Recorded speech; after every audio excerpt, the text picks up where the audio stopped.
বসিরহাট আদালতে CBI team আমরা জানি যে ইডির উপর হামলার ঘটনা ইতিমধ্যে শেখ শাহজাদ তাকে হেফাজতে নেওয়া হয়েছে, কিন্তু বাকি যাদেরকে গ্রেপ্তার করা হয়েছে তাদেরকেও হেফাজতে নিতে আবেদন সিবিআই এর। বিস্তারিত জানাবেন আমাদের প্রতিনিধি অর্পিতার সঙ্গে রয়েছেন। অর্পিতা, দেখো, গত 7 জানুয়ারি ইডির উপর যে হামলার ঘটনা, সেই ঘটনাতে নাজার থানার একটি কেস হয়, সেটি ইডির তরফ থেকে মামলা করা হয়, যেই কেস নাম্বার হলো 9, এবং সেই মামলাতেই 7 জনকে গ্রেপ্তার করা হয়।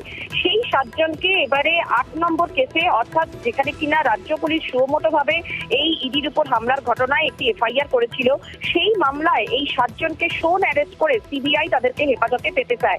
তাই আজকে সিবিআই এর বিশাল টিম এবং সিবিআই এর আধিকারিকরা, প্রায় 12 জন অফিসার, তারা আজকে বসিরহাট কোর্টে আজকে আবেদন জানাচ্ছে। এবং এই 7 জনের মধ্যে রয়েছে সুকমল সর্দার, মেহবুব মোল্লা, সঞ্জয় মন্ডল, আলী হোসেন গোরামি, এনামুল শেখ, আইজুল শেখ এবং আজিনুর শেখ। এই 7 জনকে শোন অ্যারেস্ট করে সিবিআই তাদেরকে হেফাজতে পেতে চায়।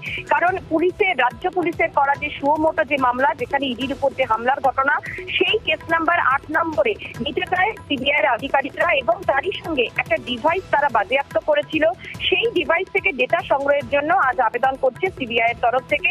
এবং বসিরহাট কোর্টে ইতিমধ্যেই সিবিআই এর তরফ থেকে আবেদন জানানো হয়েছে। এখন দেখার যে কতদিনের হেফাজত তারা পায়। ধন্যবাদ অর্পিতা।